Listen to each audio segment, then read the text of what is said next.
الحمد لله نحمده ونستعينه ونستغفره ونؤمن به ونتوكل عليه ونعوذ بالله من شرور أنفسنا ومن سيئات أعمالنا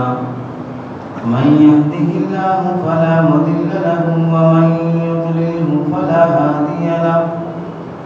ونشهد أن لا إله إلا الله ونشهد أن محمدا عبده ورسوله أما بعد فقد قال الله تبارك وتعالى في القرآن المجيد والفرقان الحميد أعوذ بالله من الشيطان الرجيم بسم الله الرحمن الرحيم وسارعوا إلى مغفرة من ربكم وجنة أرضها السماوات والأرض وقال النبي صلى الله عليه وسلم إن سيدا بنى دارا واتخذ مأدوبة وأرسل داعيا فمن أجاب الداعي فقد دخل الدار وأكل من المأدوبة ورد السيد فالسيد الله والدار الإسلام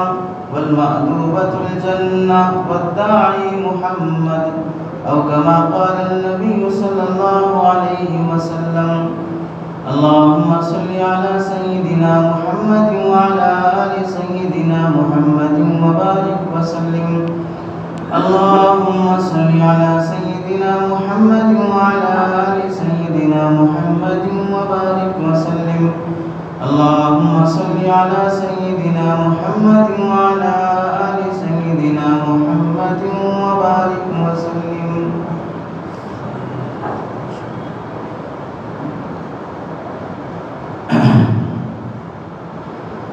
میرے محترم عزیزوں، بزرگوں اور دوستوں،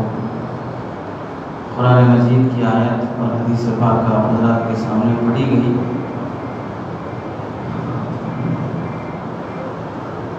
آیت کا اور حدیث کا تعلق ہمارے اس مضمون سے ہے جس کے لیے ہم سب لوگ عبادت کرتے ہیں اور جس کی ترغیب خود اللہ اور اس کے رسول دیتے ہیں، اور ہر آدمی کو اس میں جانے کی خواہش ہوتی ہے۔ عام جیسے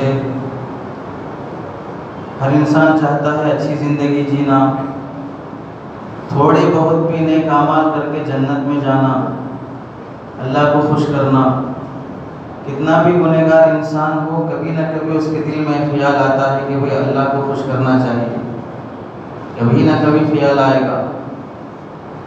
وجہ کیا ہوگی کہ بھئی اللہ راضی ہو جائیں گے تو پھر جنت ملے گی، ہمیشہ کی سکون کی جگہ ہے۔ جہنم میں جانے سے ہر آدمی پناہ چاہتا ہے، اور اللہ کے نبی نے بھی فرمایا کہ جہنم کی پناہ مانگو اور اللہ سے جنت کا سوال کرو۔ تو آج کا موضوع ہے ہمارا جنت، اور جنت میں لے جانے والے اعمال کیا ہوتے ہیں۔ قرآن مجید کی آیت میں اللہ تبارک و تعالیٰ فرماتے ہیں وَسَارِعُوا إِلَى مَغْفِرَةٍ مِّن رَبِّكُمْ، دوڑو اس مغفرت کی طرف، إِلَى مَغْفِرَةٍ مِّن رَبِّكُمْ، جو تمہارے رب کی طرف سے ہے، یعنی اللہ تعالیٰ تمہیں بخشنا چاہتے ہیں، معاف کرنا چاہتے ہیں، معافی کی طرف آؤ، معافی مانگنے کے لیے آؤ، توبہ کرنے کے لیے آؤ، گناہوں سے چھٹکارا پانے کے لیے آؤ۔ إِلَى مَغْفِرَةٍ مِّن رَبِّكُمْ وَجَنَّةٍ، اور اس جنت کی طرف آؤ، أَرْضُهَا السَّمَاوَاتُ وَالْأَرْضُ، جس جنت کی چوڑائی زمین سے لے کر آسمان تک کی ہے۔ کوئی بھی آدمی مکان بنائے گا تو اس کے مکان کی لمبائی زیادہ ہوتی ہے، چوڑائی کم ہوتی ہے۔ چوڑائی زیادہ ہے تو اس کے حساب سے لمبائی بھی زیادہ ہونا چاہیے۔ ایسا نہیں ہو سکتا کہ بھئی گھر کی خوبصورتی اس میں ہو کہ گھر چوڑا زیادہ ہے، لمبا کم ہے، تو گھر خوبصورت نہیں بنے گا، سہولت بھی نہیں رہے گی۔ تو اب گھر کی خوبصورتی اس میں ہے کہ لمبائی زیادہ ہو، چوڑائی اس کے حساب سے ہو۔ تو اب اللہ تعالیٰ کی بنائی ہوئی جنت کتنی بڑی ہے اس کا اندازہ کرنے کے لیے اللہ فرماتے ہیں اس جنت کی چوڑائی زمین سے آسمان تک کی ہے۔ تو اب لمبائی کا اندازہ کر لو کہ اس کی لمبائی کتنی ہوگی۔ ہر انسان جب گھر بناتا ہے تو لمبائی کا خیال رکھتا ہے، تو اب چوڑائی جب اللہ بیان فرما رہے ہیں اتنی ہے تو لمبائی کا اللہ کتنا خیال کر کے بنائے ہوں گے۔ تو ایسی جنت کی طرف آؤ جو اتنی بڑی ہے کہ اس کی چوڑائی زمین سے آسمان تک کی ہے، تو لمبائی کا خود اندازہ کر لو۔ اور ایک آیت میں اللہ تعالیٰ فرماتے ہیں وَاللَّهُ يَدْعُو إِلَى دَارِ السَّلَامِ، اللہ تم سب لوگوں کو جنت کی طرف بلاتے ہیں، اللہ تم سب لوگوں کو جنت کی طرف بلا رہے ہیں۔ وَاللَّهُ يَدْعُو، اللہ بلا رہے ہیں، کس کو بلا رہے ہیں؟ یہاں پر نہیں بتایا گیا قرآن میں کس کو بلا رہے ہیں۔ علماء فرماتے ہیں جب جس کو بلایا جا رہا ہے اس کا ذکر نہیں کیا جاتا ہے تو مطلب ہوا کہ اللہ سب کو بلا رہے ہیں، فلاں مسلک والوں کو، فلاں مذہب والوں کو، فلاں گاؤں والوں کو، فلاں علاقے والوں کو، عرب والوں کو، عجم والوں کو، پرانے زمانے کے لوگوں کو، اگلے زمانے کے لوگوں کو، دنیا میں جتنے آئے سب کو اللہ بلا رہے ہیں جنت کی طرف۔ اور ایک آیت میں اللہ تعالیٰ فرماتے ہیں یا ایھا الذین آمنوا هل ادلکم علی تجارۃ تنجیکم من عذاب الیم، تمہیں ایسی تجارت بتاؤں جو دردناک عذاب سے بچا دے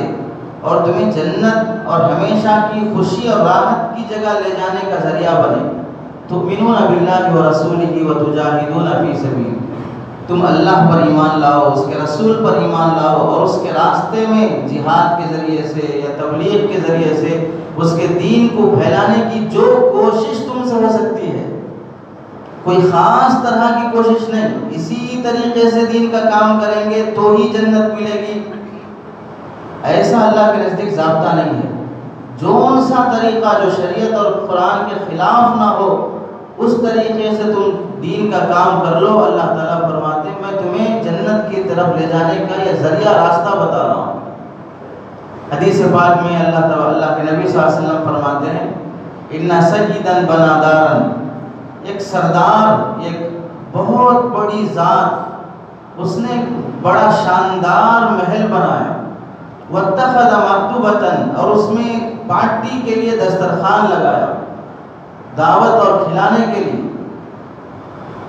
وارسل داعیا، اور کھلانا ہے تو کون کھائے گا، تو کھانے والوں کو بلانے کے لیے اللہ تعالیٰ نے ایک آدمی کو بھیجا، جاؤ ہمارے گھر میں آج دعوت ہے، سب کو بلا کے لاؤ۔ اب وہ شخص آیا، وہ دعوت کی طرف، کھانے کی طرف بلانے کے لیے،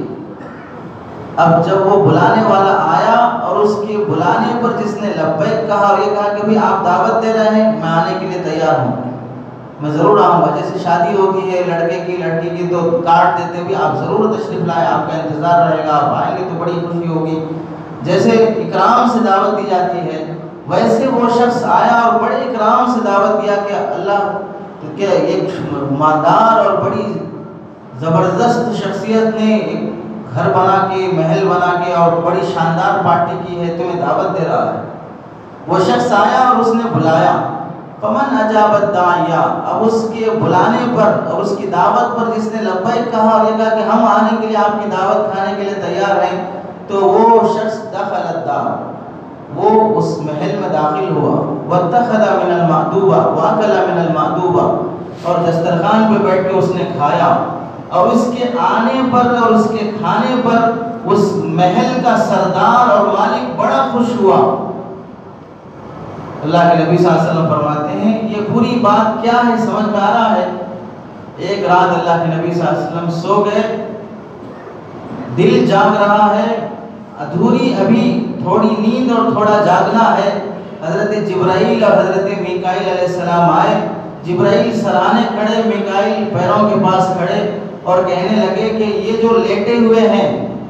ان کی مثال ایسی ہے کہ ایک سردار نے محل بنایا،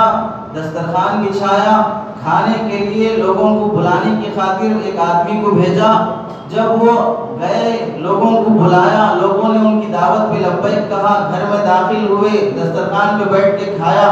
تو سردار اور مالک خوش ہو گیا۔ مطلب اس کا یہ ہے کہ وہ محل بنانے والا سردار وہ اللہ ہے، اور وہ محل جنت، وہ محل اسلام ہے، اور وہ دسترخوان جنت ہے، اور اس دسترخوان کی طرف بلانے والے محمد صلی اللہ علیہ وسلم ہیں۔ تو اللہ تعالیٰ فرماتے ہیں واللہ یدعو الی دار السلام، اللہ بھی تمہیں جنت کی طرف بلا رہے ہیں، اور محمد کو ہم نے دنیا میں بھیجا اس واسطے ہے کہ تاکہ تمہیں جنت کی طرف بلائے۔ اسلام ڈالو گے، ان کی بات پر لبیک کہو گے اور ان کی تعلیمات پر زندگی گزارو گے، یہی ان کی بات پر لبیک کہنا اور ان کی بات کو قبول کرنا ہے۔ جو قبول کر لیا وہ مسلمان ہو گیا، جو مسلمان ہو گیا وہ جنت میں داخل ہوا، اور جو جنت میں داخل ہوگا اللہ اسے سب سے بڑا انعام یہ دیں گے کہ اللہ اس سے خوش ہوں گے، کبھی ناراض نہیں ہوں گے۔ اللہ کے نبی صلی اللہ علیہ وسلم نے ایک مرتبہ صحابہ کو مخاطب کر کے فرمایا الا هل مشمر للجنہ، بھئی تم میں سے کوئی ہے جنت میں جانے کے لیے تیار ہے؟ کوئی تم میں سے کوئی جنت میں جانے کے لیے تیار ہے؟ والذی نفسی بیدہ، اس ذات کی قسم جس کے قبضے میں میری جان ہے، جنت کیا چیز ہے تم جانتے ہو، بڑی خوشنما جگہ ہے، اللہ کی رحمت جہاں پر نازل ہوتی ہے۔ اب اندازہ کر لیں جس محل کو اللہ نے اپنے ہاتھوں سے بنایا ہو اس کا عالم کیا ہوگا۔ کوئی فلاں بادشاہ نے چار مینار بنایا، فلاں نے قطب مینار بنایا، فلاں نے تاج محل بنایا، فلاں نے وہ قلعہ بنایا، تو وہ بادشاہوں کی تاریخ بن گئی، اور اسے دیکھنے کے لیے ہزاروں لوگ، کروڑوں لوگ آتے ہیں، اور ساری دنیا کے عجوبوں میں وہ شمار ہوتا ہے۔ تو اب اس محل کا اندازہ کریں جس محل کو اللہ نے خود اپنے ہاتھوں سے بنایا، جہاں پر اللہ کی رحمت اترتی ہو، اور جہاں پر اللہ کے مقرب فرشتے رہتے ہوں، اللہ کے مقرب بندے وہاں پر رہتے ہیں۔ جنت میں انبیاء رہیں گے، حضرت آدم علیہ السلام، حضرت نوح علیہ السلام، حضرت ابراہیم علیہ السلام، اسماعیل علیہ السلام، تمام انبیاء جنت میں ہیں، ان کے صحابہ جنت میں ہیں، اللہ کے نبی کے صحابہ جنت میں ہیں، صدیق اکبر، عمر، عثمان، علی رضی اللہ عنہم اجمعین، اور تمام صحابہ و صحابیات جنت میں ہیں، تابعین اور تبع تابعین جو اللہ کے مقرب بندے تھے، اولیاء تھے،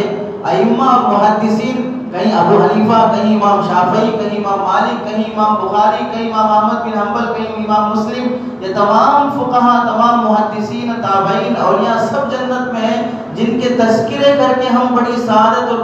بڑا فخر سمجھتے تھے۔ کل جنت میں ایک دن ایسا آئے گا کہ جس نبی کا ہم تذکرہ کر رہے ہیں اس نبی کا محل سامنے ہوگا، جس ولی کا تذکرہ سن رہے ہیں اور کر رہے ہیں اس ولی کا محل سامنے ہوگا، اور ہفتے میں ایک دن اللہ تبارک و تعالیٰ ایسا لائیں گے، بہت بڑا میدان اور مارکیٹ جہاں پر سارے جنتی ہفتے میں ایک بار جمع ہوں گے،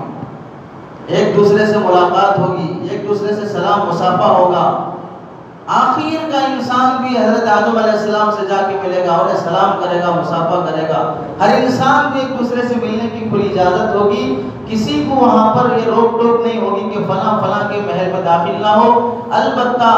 خود انسان کسی دوسرے کے محل میں داخل ہونا نہیں چاہے گا، اپنا ہی محل اتنا بڑا ہوگا، اللہ تعالیٰ اتنی بڑی جنت دیں گے کہ اگر کوئی آدمی اپنے محل کا سیر کرنا چاہے تو اسے تیز رفتار گھوڑے پہ سوار ہو کر 1000 سال چلنے کے بعد بھی اسے اپنے محل کا، اپنے گھر کا کونا نہیں ملے گا، اتنا بڑا محل اللہ تعالیٰ دیں گے۔ تو اللہ کے نبی صلی اللہ علیہ وسلم فرماتے ہیں کوئی تیار ہے جنت میں جانے کے لیے، اور اس کی صفات اللہ کے نبی نے بیان فرمائے، تو صحابہ نے فرمایا قلنا یا رسول اللہ نحن المشمرون، یا رسول اللہ ہم تیار ہیں جنت میں جانے کے لیے۔ تو اللہ کے نبی صلی اللہ علیہ وسلم نے فرمایا قولوا انشاءاللہ، انشاءاللہ بولو۔ اللہ کے نبی صلی اللہ علیہ وسلم نے فرمایا انشاءاللہ بولو، جنت میں جائیں، ترغیب دی۔ اور پھر آگے حدیث میں اللہ کے نبی نے فرمایا لا يدخل الجنت الا من يرجوها، جنت میں وہی شخص داخل ہوگا جسے جنت میں داخل ہونے کی امید ہے، مجھے امید ہے کہ اللہ مجھے جنت دیں گے۔ تو اللہ کے نبی فرماتے ہیں جسے امید ہے اللہ تعالیٰ اسے جنت میں داخل کریں گے۔ اور ایک حدیث میں آتا ہے کہ اللہ کے نبی فرماتے ہیں جو آدمی اللہ سے 3 مرتبہ جنت کا سوال کر لے گا، اے اللہ جنت دے دے، اے اللہ جنت دے دے، اے اللہ جنت دے دے، 3 مرتبہ جنت کا سوال کرے گا، تو جنت کو یہ مانگ رہا ہے جنت دے دے، 3 مرتبہ مانگے گا تو جنت اللہ سے مانگے گی اے اللہ وہ بندہ مجھے دے دے۔ جب یہ جنت کو مانگے گا 3 مرتبہ تو اللہ جنت اللہ سے کہے گا اللہ جو جنت مانگ رہا ہے وہ مجھے دے دے، میں خود مانگتی ہوں کہ اسے جنت میں آنے کی توفیق دے دے اور اسے وہ عمل کی توفیق دے دے کہ وہ میرے اندر آ جائے۔ اور حدیث میں آتا ہے کہ اللہ کے نبی فرماتے ہیں جو آدمی 3 مرتبہ جہنم سے پناہ مانگے گا، جہنم خود بولتی ہے اللہم اجرہ من النار، اللہ اسے جنت سے بچا اور جہنم سے بچا لے۔ جہنم سے پناہ مانگے گا تو جہنم خود بولے گی کہ اللہ اسے میرے اندر آنے مت دے۔ اور ایک حدیث میں اللہ کے نبی فرماتے ہیں، اللہ تعالیٰ فرماتے ہیں حدیث قدسی میں، صحابہ سے فرمائیں گے انظروا فی دیوان عبدی، میرے بندے کے اعمال نامے میں دیکھو، ان سالنی الجنہ اعطیتہ، اگر اس کے اعمال نامے میں کہیں اس نے دعا میں جنت مانگا ہے تو پھر میں اسے جنت دے دوں گا، اور اس کے اعمال نامے میں دیکھو کہ اس نے جہنم سے پناہ مانگا ہے تو پھر اسے جہنم سے پناہ دے دوں گا۔ تو جنت کی طرف اللہ نے، اللہ کے رسول نے اور خود جنت نے ترغیب دی کہ بھئی اللہ تعالیٰ، اللہ کے نبی صلی اللہ علیہ وسلم فرماتے ہیں جنت روزانہ اللہ سے کہتی ہے اللہ تو مجھے پیدا کر کے ہزاروں سال ہو گئے، میرے درخت کے پھل پک گئے، اس میں رس جمع ہو گیا اور میٹھے بن گئے، ابھی تک کوئی کھانے والا نہیں آیا ہے، اللہ جلدی تیرے بندوں کو جنت میں داخل کر دے۔ جنت خود اللہ سے سوال کرتی ہے۔ اللہ کے نبی صلی اللہ علیہ وسلم نے فرمایا جنت کیا چیز ہے، اس اللہ نے اسے کیسے بنایا ہے، اب اس کا اندازہ اس سے کر لیں کہ جنت کی زمین اللہ نے زعفران کی بنائی ہے، جنت کی دیواریں اللہ نے لؤلؤ اور مرجان یاقوت کی موتیوں کی دیواریں اللہ نے بنائی ہیں، اور جنت میں جو محل اللہ نے بنایا ہے 1 انچ سونے کا اور 1 انچ چاندی کا ہے، اور اس کا چھت اللہ کا عرش ہے، رحمان کا عرش اس کی چھت ہے، اینٹ اور سونے چاندی کے اینٹ ہیں، ہیرے موتی کی دیواریں ہیں، گارا اس کا کستوری سے ملایا ہوا اور خوشبوؤں سے سجایا ہوا اس کا گارا ہے، اور ایسی خوشنما جگہ ہے کہ اگر کوئی آدمی جنت میں گھومنے کے لیے نکلے گا تو اللہ کی طرف سے اور اس کے عرش ایک ہوا چلے گی، جب وہ ہوا چلے گی اللہ کے عرش کی، یہ جنتی جو گھومنے کے لیے نکلا ہے وہ ہوا جب اس کے بدن کو لگے گی تو پھر یہ ہوا لگنے کی وجہ سے اس کے بدن میں پہلے سے زیادہ اتنی خوبصورتی آ جائے گی کہ جب واپس اپنے حوروں کے پاس اور اپنی بیوی کے پاس آئے گا تو بیویاں اسے دیکھ کر کہیں گی جب آپ ہمارے پاس سے نکلے تھے تو ہماری خوبصورتی کو دیکھ کے آپ ہم پر فدا ہو رہے تھے، اب جب واپس آئے ہیں تو ہم آپ کی خوبصورتی کو دیکھ کے ہم آپ پر فدا ہو رہے ہیں۔ جنت میں اللہ تعالیٰ جنتیوں کے لیے حسن کا بازار لگائیں گے، حسن کا بازار۔ آج جمعہ کی شام عصر کے بعد وہاں پر کوئی نماز نہیں ہوگی، وہاں پر دن نہیں ہوگا، رات نہیں ہوگی، سورج نہیں ہوگا، چاند نہیں ہوگی، سردی نہیں ہوگی، گرمی نہیں ہوگی، وہاں پر کوئی موسم جو دنیا کا ہے وہاں پر نہیں ہوگا، نہ چاند، نہ سورج، نہ ستارے، نہ سردی، نہ گرمی، نہ لعاب دھوپ ہوگا، نہ ناک کی رینٹ ہوگی، نہ آنکھوں کا میل کچیل ہوگا، نہ جسم کا پسینہ ہوگا، نہ پیشاب ہوگا، نہ پیخانہ ہوگا، نہ کوئی ایسی غلاظت ہوگی جو انسان جس سے کراہت کرتا ہو، کوئی گندگی نہیں ہوگی، ہزاروں سال کھاتا رہے گا، کبھی پیٹ نہیں بھرے گا اور کبھی بھوک بھی نہیں لگے گی۔ پیٹ نہیں بھرنے کا مطلب بہت بڑا خبیث نہیں ہے، پیٹ نہیں بھرنے کا مطلب ہے کہ بھوک ختم نہیں ہوگی اور بھوک لگے گی بھی نہیں کہ میں بھی کھا رہا ہوں، بھوک لگی ہے کوئی کھانے کو نہیں ہے، ہر وقت ماحول معتدل رہے گا۔ روشنی چاہیے، بھئی سورج نہیں چاند نہیں تو روشنی کہاں سے آئے گی؟ روشنی 2 جگہ سے آئے گی، یہ خود اس کی جسم سے روشنی آئے گی، یہ مسکرائے گا تو اس کے دانتوں سے روشنی پڑے گی۔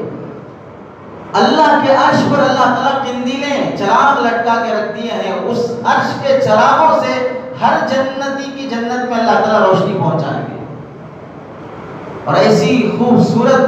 خوبصورت ماحول ہوگا کہ جب اللہ کا یہ بندہ جنتی جنت میں داخل ہونے کے لیے گھوڑے پر سوار ہو کر، اونٹ پر سوار ہو کر جب داخل ہو رہا ہوگا تو 1 لاکھ، اور ایک حدیث میں آتا ہے 10 لاکھ جنت کے غلمان، جنت کے نوکر جسے اللہ نے نور سے بنایا ہے، 10 لاکھ جنت کے نوکر اس کے آگے پیچھے چلتے رہیں گے اور اس کے حکم پر اور اس کے اشاروں پر خدمت کرنے کے لیے ہر وقت ایسے چاروں طرف سے رہیں گے جیسے ہزاروں سال کا بچھڑا ہوا دوست جب واپس ملنے کے لیے آیا تو اس کے جگری اور دلی دوست کیسے اس کے آگے پیچھے اس سے گلے ملنے، مصافحہ کرنے اور اس سے محبت کا اظہار کرنے کے لیے رہتے ہیں، ویسے فرشتے 10 لاکھ فرشتے اس کے آگے پیچھے رہیں گے۔ جنتی جب جنت میں بیٹھا ہوا ہوگا تو اچانک ایک بجلی چمکے گی، وہ جنتی نچلے درجے کا جنتی اس بجلی کی چمک کو دیکھ کے سمجھے گا شاید اللہ کی تجلی پڑی ہے، یہ سوچ کر اللہ کے سامنے سجدہ کرنے کے لیے وہ سجدے میں گر جائے گا،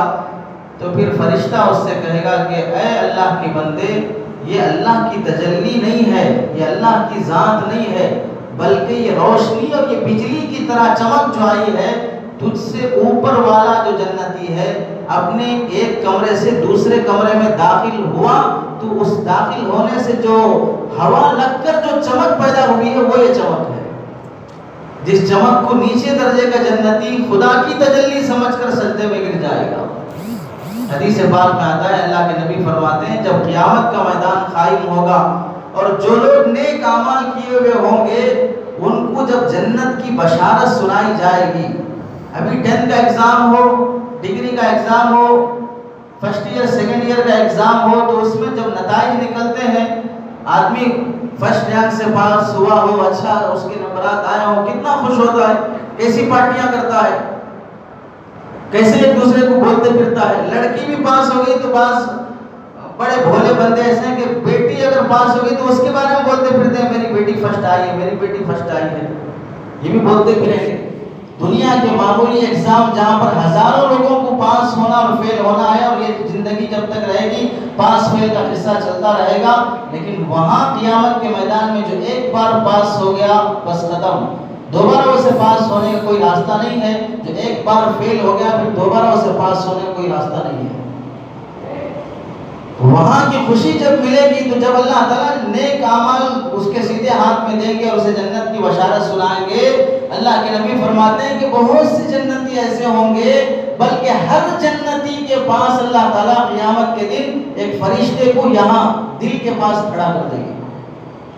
ہر وہ شخص جسے جنت کی بشارت سنانی ہے اس کے دل کے پاس ایک فرشتہ رہے گا، جیسے اسے جنت کی بشارت ملے گی اتنی خوشی ہوگی، اتنی خوشی ہوگی، اتنی خوشی ہوگی، اللہ کے نبی فرماتے ہیں اگر موت ہوتی تو اس کا دل پھٹ کے مر جاتا، یہ کہیں مر نہ جائے، اللہ تعالیٰ فرشتے کو کھڑا کر کے رکھیں گے، اس کے دل پہ ہاتھ رکھو، اس کے دل پہ ہاتھ رکھو، خوشی کی خبر سن کے کہیں مر نہ جائے۔ ہر جنتی کے پاس اللہ ایک فرشتہ کھڑا کریں گے اور اسے جب بشارت ملے گی جنت کی تو اس کے دل کو پکڑا رہے گا کہیں پھٹ کے مر نہ جائے۔ ایسی خوشی ہوگی جب جنت کی بشارت ملتی ہے۔ اور اللہ کے نبی صلی اللہ علیہ وسلم نے فرمایا جنت کی خوشبو 1000 سال پہلے سے سنائی دے گی، ایک حدیث میں 500 سال، ایک حدیث میں 1000 سال پہلے سے جنت کی خوشبو آتی رہے گی، لیکن اس خوشبو سے محروم وہ لوگ رہیں گے جو ان گناہوں میں مبتلا رہیں گے۔ جو آدمی کسی ذمہ کو قتل کر دے، جس سے عہد ہو گیا، مسلمان اور کافر دونوں ایک دوسرے سے عہد کر لیے، وعدہ کر لیے کہ ہم ایک دوسرے کو قتل نہیں کریں گے، اس کے باوجود اگر کوئی مسلمان غلطی سے یا کسی بھی طرح اس اپنے وعدہ کیے ہوئے غیر مسلم بھائی کو قتل کر دیا تو یہ مسلمان ہونے کے باوجود آپ جس سے وعدہ کیا ہے اس کو ناحق قتل کر دیا، یہ جنت کی خوشبو سے محروم رہے گا۔ جو عورت پتلے کپڑے پہنتی ہے وہ جنت کی خوشبو سے محروم رہے گی۔ جو شخص تکبر کرتا ہے، اپنے آپ کو بڑا سمجھتا ہے، دوسرے کو چھوٹا اور حقیر سمجھتا ہے، معمولی سمجھ کے اس کی عزت نکالتا ہے، اس کے پیچھے اس کی غیبت کر کے، اس کی برائی بیان کر کے اسے انسلٹ اور لوگوں کے سامنے ذلیل کرنے کی کوشش کرتا ہے، اللہ کے نبی فرماتے ہیں کہ اسے جنت کی خوشبو نہیں ملے گی۔ تکبر اللہ کو بڑا ناپسند ہے، اپنے کو بڑا سمجھنا۔ اب ماحول یہ ہے کہ ہر کوئی بندہ ہم کیا ہیں، ہم حقیر ہیں، ہم فقیر ہیں، ہم ناچیز ہیں، ہم لاشے ہیں، ہم کچھ نہیں ہیں، یہ جملے بولنے میں تو ہر کوئی آگے رہتا ہے۔ اگر یہی جملے سامنے والا بولتے آپ حقیر ہیں، آپ فقیر ہیں، آپ ناچیز ہیں، آپ کوئی نہیں ہیں، تو کیا کرے گا؟ مجھے بولتا ہے میں حقیر ہوں، میں دکھاتا ہوں کیا ہے۔ ابھی تو خود بول رہے تھے جناب میں حقیر ہوں، میں فقیر ہوں، وہی تو جملے سامنے والا بول رہا ہے۔ پتا چلا جو آپ اپنی زبان سے حقیر فقیر کے جو جملے بول رہے تھے وہ جملے بھی تکبر کے تھے، آپ اسے تواضع سمجھ کے نکال رہے تھے، سامنے والے کو دھوکہ دینے کے لیے نکال رہے تھے میں حقیر ہوں، میں فقیر ہوں۔ یہ تکبرانہ جملے ہیں، تواضع اللہ کو پسند ہے، تصنع پسند نہیں ہے، بناوٹ پسند نہیں ہے، یہ بناوٹی جملے ہیں، ہم کیا ہیں، ہم حقیر ہیں، ہم فقیر ہیں۔ اللہ کو تکبر ہرگز پسند نہیں ہے۔ اس کی مثال سمجھ لیں، اگر کوئی شریف گھرانے کا آدمی ہے، اس کی بہو بیٹی کے متعلق کوئی آدمی کھلے عام بازار میں لوگوں کے سامنے ان کی بہو بیٹی کی عزت کوئی نکالے گا تو شریف گھرانے والا اگرچہ کہ لڑنے جھگڑنے پہ تیار نہ ہو، اس موقع پر وہ بھی مارنے کے لیے تل پڑے گا۔ جیسے کسی کی غیرت کو للکارنا ہے، جیسے کسی کی عزت اور حیا کی چادر پہ ہاتھ ڈال کے اسے کسی کے بھائی کے سامنے اس کی بہن کے کندھے پر ہاتھ ڈال کے اس کے پلوں کھینچنے پر اس بھائی اور باپ کو جیسے غصہ آئے گا اور اسے قتل کرنے کے لیے اس کا جذبہ بھڑکے گا، عزت پہ ہاتھ ڈالنے پہ جیسا غصہ اور غیرت بھڑکتی ہے، ایسے تکبر کرنے سے اللہ کا غصہ اور غیرت بھڑکتی ہے۔ میں بڑا ہوں، میرے سامنے بولتا ہے کہ یہ بڑا ہے، گندے پانی کے قطرے سے ہم نے پیدا کیا اور بولا میں بڑا ہوں، تو اللہ کی غیرت کو للکارنے والا ہے۔ اس کی علامتیں کیا ہیں؟ کوئی نہیں بولتا میں بڑا ہوں، لیکن علامتیں بتا دیتی ہیں کہ آپ کے اندر کتنا تکبر بھرا ہوا ہے۔ علامتیں یہی ہے کہ دوسرے مسلمان کے ساتھ غیبت کا معاملہ کرے گا، گالم گلوچ کا معاملہ کرے گا، مارنے کے لیے فوراً دوڑے گا، چال ایسی چلے گا دیکھنے والے سمجھیں کتنا تکبرانہ انداز ہے۔ آج ہی دیکھا ایک نوجوان بالکل ہٹا کٹا، اب اسے ایسے موقع پر ایسی جانوروں جیسی حرکت کرتے ہوئے چلنے والے جنہیں بیل کتا سور نہ کہا جائے تو پھر کیا کہا جائے؟ خود اللہ کے نبی نے حدیث پاک میں فرمایا ہے، منتخب کی حدیث ہے، مشکات شریف کی حدیث ہے، جب بندہ تکبر کرتا ہے تو اللہ اسے اپنی نظر سے گرا دیتے ہیں اور لوگوں کی نظر میں اسے کتے اور خنزیر سے بھی گرا دیتے ہیں۔ لوگ کتے سے نفرت نہیں کریں گے، خنزیر سے نفرت نہیں کریں گے جتنا اس متکبر انسان سے نفرت کریں گے۔ خود سرکار دو عالم صلی اللہ علیہ وسلم نے حدیث پاک میں فرمایا، اتنا اکڑ کے چل رہا ہے، سامنے سے دو بچے آ رہے ہیں چھوٹے، اکڑ کے چل رہا ہے اور جگہ نہیں دے رہا ہے اور ٹکر لگا، بچہ گرنے کو ہے۔ بچہ کیا سمجھے گا؟ 5-4 سال کا بچہ جو وہ سائڈ دینا اسے کیا معلوم ہوگا؟ اتنا بڑا بیل اور خنزیر کی طرح ہے اور اکڑ کے چل رہا ہے۔ خود اللہ کے نبی فرماتے ہیں کہ تکبر کی وجہ سے اللہ تعالیٰ ہرگز جنت کا خوشبو بھی نہیں دیں گے، جنت تو دور کی بات ہے۔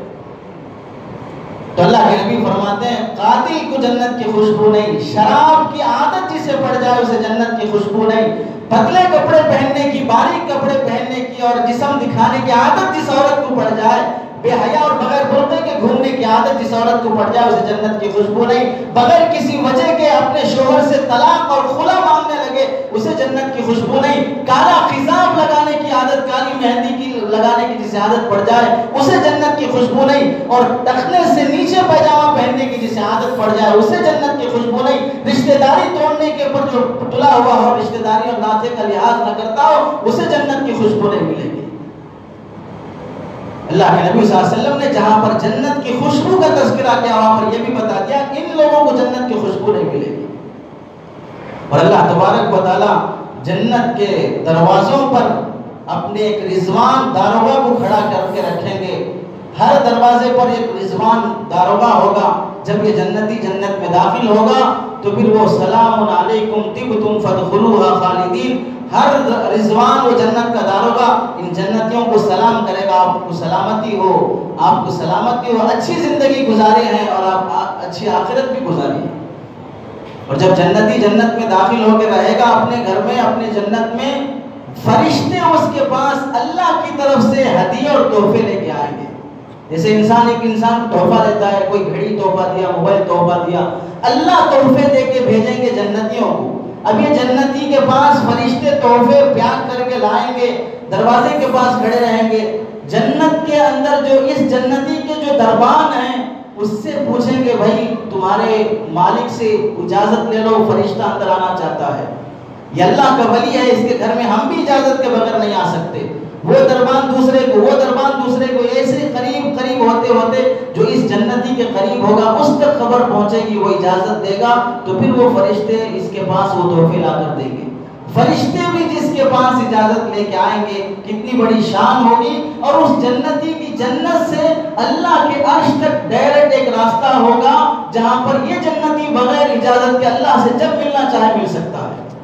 فرشتے اس کے پاس اجازت لے کے آئیں، یہ اللہ کے پاس جب جانا چاہے ملاقات کے لیے جا سکتا ہے۔ یہ شان اس جنتی کی ہوگی۔ اللہ کے نبی صلی اللہ علیہ وسلم نے فرمایا جنت میں جب قیامت کے دن بندوں کو اللہ تعالیٰ جسے جنت دینا ہے انہیں اٹھائیں گے تو اس شان سے اٹھیں گے، ان کا جسم کا جو لباس ہوگا سفید لباس ہوگا، جسم سے خوشبو مہکے گی۔ قیامت کے دن سب قبروں سے اٹھیں گے تو ننگے اٹھیں گے۔ اس کے بعد اللہ تعالیٰ سب سے پہلے حضرت ابراہیم علیہ السلام کو جوڑا کپڑا پہنائے گا، پھر نبیوں کو پہنائے گا، پھر اپنے مقربین کو پہنائے گا۔ ایسی جنتیوں کو جب لباس پہنا کے جنت میں جانے کا فیصلہ ہوگا ان کے لیے اونٹ لایا جائے گا جس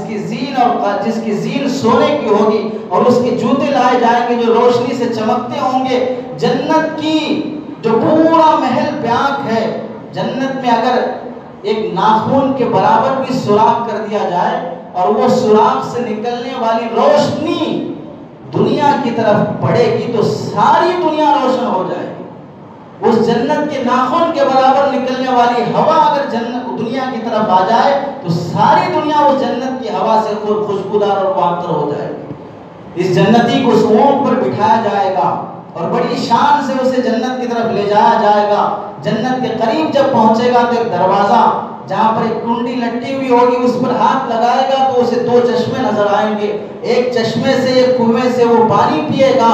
تو پھر اللہ اس کے اندر کے دل کی گندگی، پیٹ کی گندگی، جسم کے اندر جو جو بیماری تھی، شوگر تھا، بی پی تھی، ہارٹ تھا، کوئی بھی بیماری تھی، اور دل کی جو بیماری حسد تھا، کینہ تھا، کپٹ تھا، تو دشمنی تھی، نفرت تھی، عداوت تھی، جو بھی گندی خباثتیں بھری ہوئی ہوگی، اس پانی پینے کی برکت سے اللہ جسم کے اندر کی تمام بیماریوں کو صاف کر دیں گے۔ اور دوسرے چشمے سے وہ وضو اور غسل کرے گا تو اس کے سارے جسم کے ظاہر کو اللہ تعالیٰ خوبصورت بنا دیں گے۔ اب اس کے بال اور اس کے سر اور اس کے جسم ایسا خوبصورت بن جائے گا، اب دوبارہ کبھی اسے نہانے کی ضرورت نہیں پڑے گی۔ ہر وقت 1000 سال گزر گئے پھر بھی ایسا لگے گا گویا کہ ابھی نہا کے آیا ہے۔ کبھی میل کچیل اب جسم پہ نہیں آئے گی، پورے جسم پر کہیں بال نہیں ہوں گے سوائے سر کے،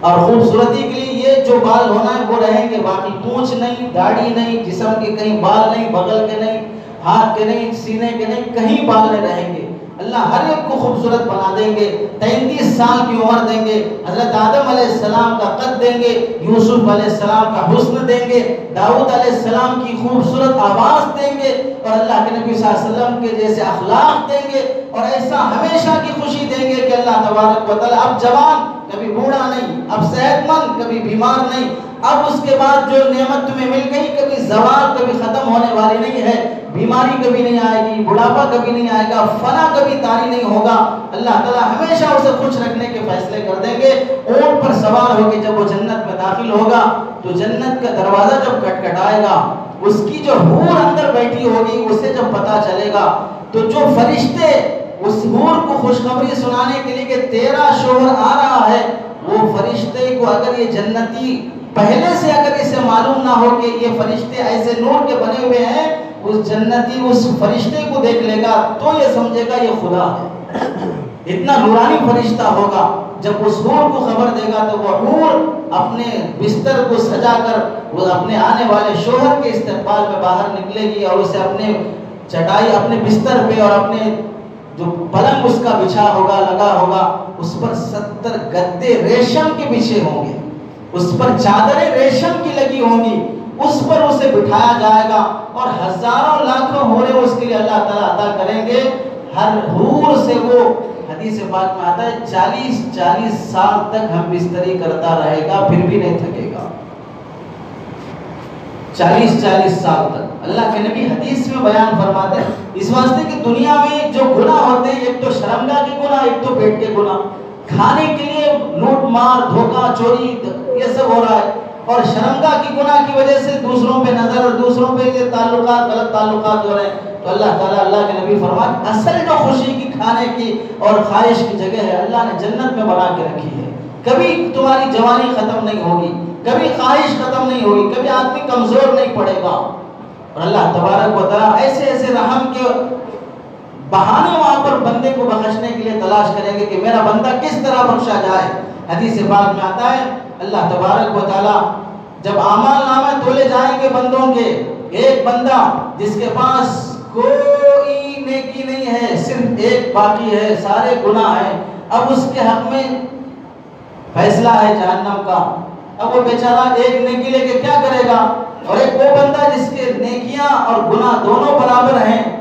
نہ جنتی نہ جہنمی، ایک نیکی آ گئی تو جنت میں جائے گا، اب ایک نیکی کے لیے گھومتا رہے گا، کبھی ماں کے پاس، کبھی باپ کے پاس، کبھی دوست کے پاس، کبھی فلاں کے پاس، دنیا میں جن کے ساتھ بڑی پارٹیاں کرتے تھے ان کے پاس، دنیا میں جس کے چیلے بن کے پھرتے تھے ان کے پاس، دنیا میں جس سے رشوت کھاتے تھے ان کے پاس، جہاں جانا ان کے پاس جاؤ، ہزاروں لاکھوں نیکیوں والے ملیں گے، کوئی ایک نیکی دینے کے لیے تیار نہیں ہوگا. ایک نیکی مل جائے تو میری جنت ہے، تلاش کرتے کرتے تھک جائے گا اور یہ سمجھے گا اب تو کہیں جانا نہیں ہے، نہ جنت ہے نہ جہنم ہے. ایک بندہ اسے پریشان دیکھ کر ملے گا، کیا بات ہے، کہے گا ایک نیکی کم پڑ گئی، وہ مل جائے تو جنت کا فیصلہ ہوگا. وہ کہے گا میرے پاس تو ایک ہی نیکی ہے،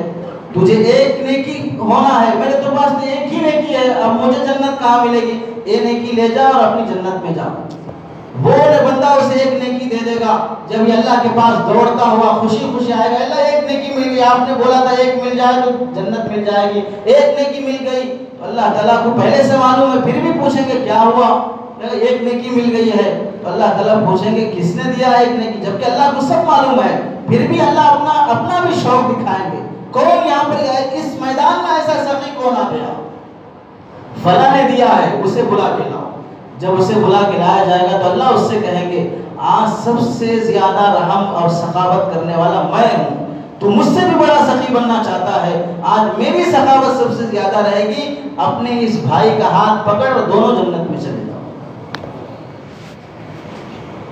ایک نیکی پر بھی اللہ تعالیٰ جنت دے دیں گے جب اس نے سخاوت کر دی.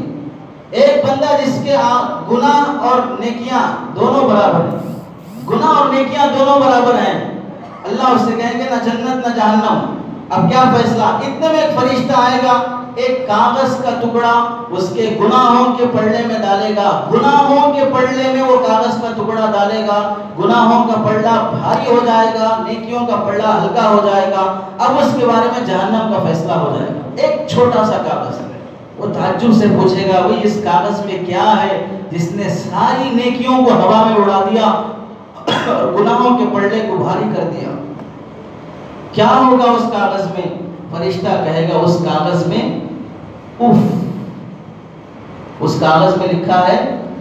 اف. اف کیا ہے؟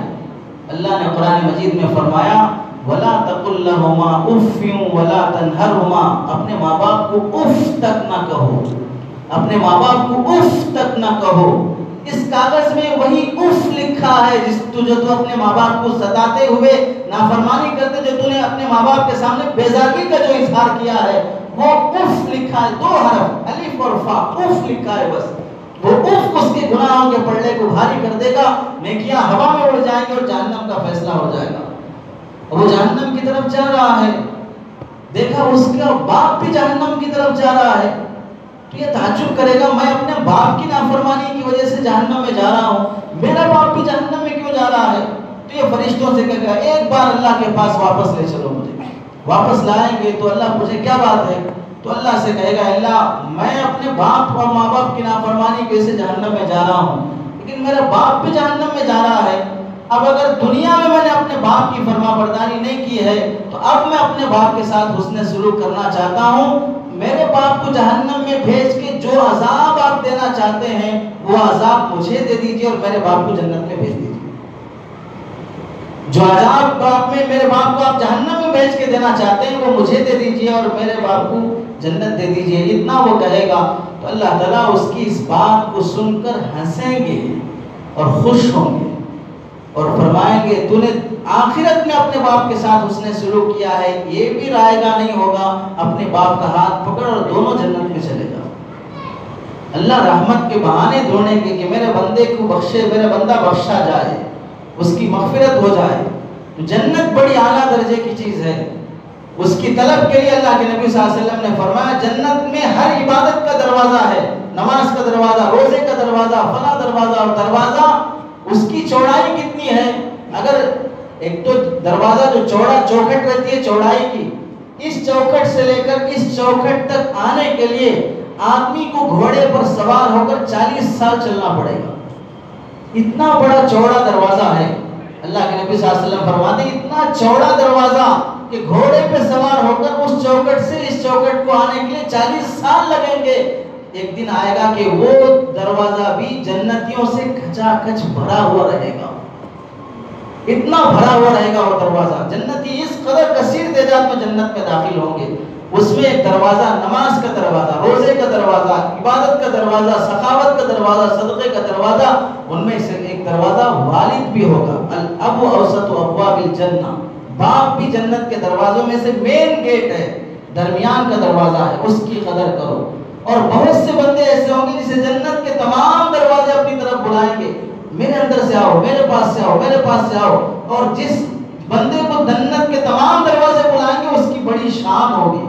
اس کی بڑی شان ہوگی جسے سب دروازے بلا رہے ہیں۔ اللہ کے نبی نے فرمایا وہ کون ہوں گے جسے جنت کے دروازے اپنی طرف بلاتے ہوں گے؟ تو اللہ کے نبی صلی اللہ علیہ وسلم نے فرمایا جو شخص وضو کرنے کے بعد قبلہ رو ہو کر اشہد ان لا الہ الا اللہ وحدہ لا شریک لہ واشہد ان محمد عبدہ ورسولہ پڑھتا ہے، جنت کے 8 دروازوں سے اپنی طرف بلاتے ہیں۔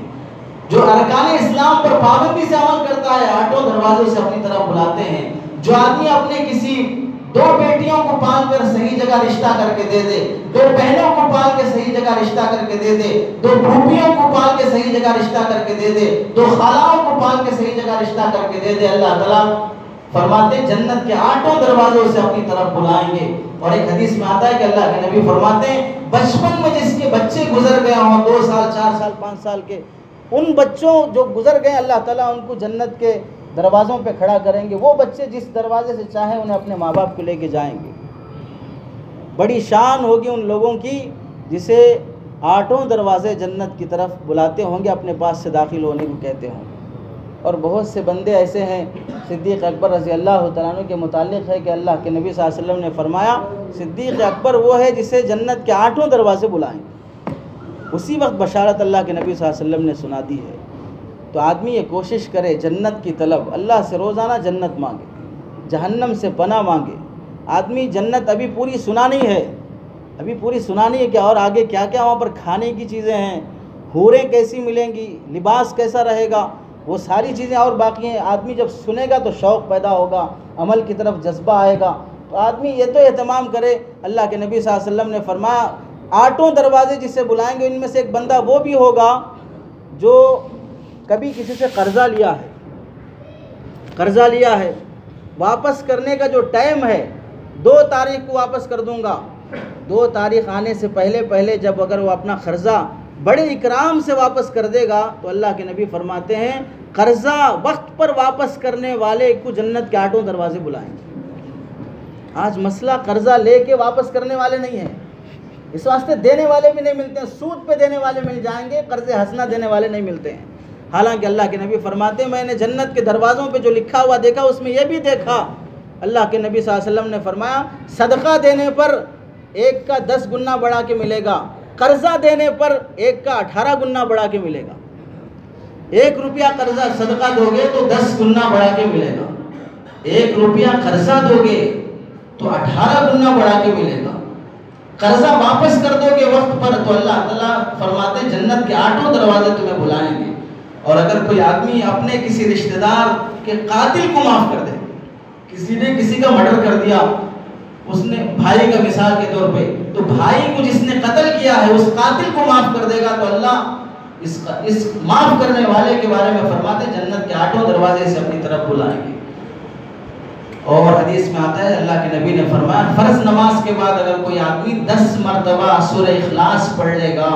تو اسے بھی جنت کے 8 دروازے بلاتے ہیں۔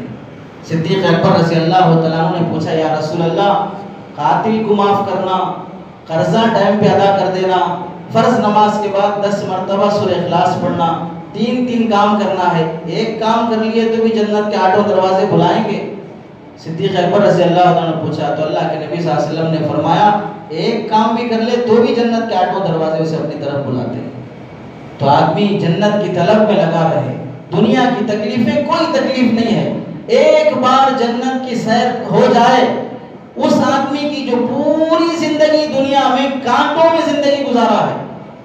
جس نے پوری زندگی کانٹوں میں گزارا ہے، کبھی زندگی میں کوئی راحت نہیں دیکھی، وہ آدمی اگر ایک بار جنت کی سیر کر لے اس کے بعد اللہ اس سے پوچھیں گے میرے بندے دنیا میں کبھی تجھے تکلیف ہوئی تھی، قبر میں تجھے کبھی تکلیف ہوئی تھی؟ وہ بندہ کہے گا اللہ کبھی میں تکلیف دیکھا ہی نہیں، کبھی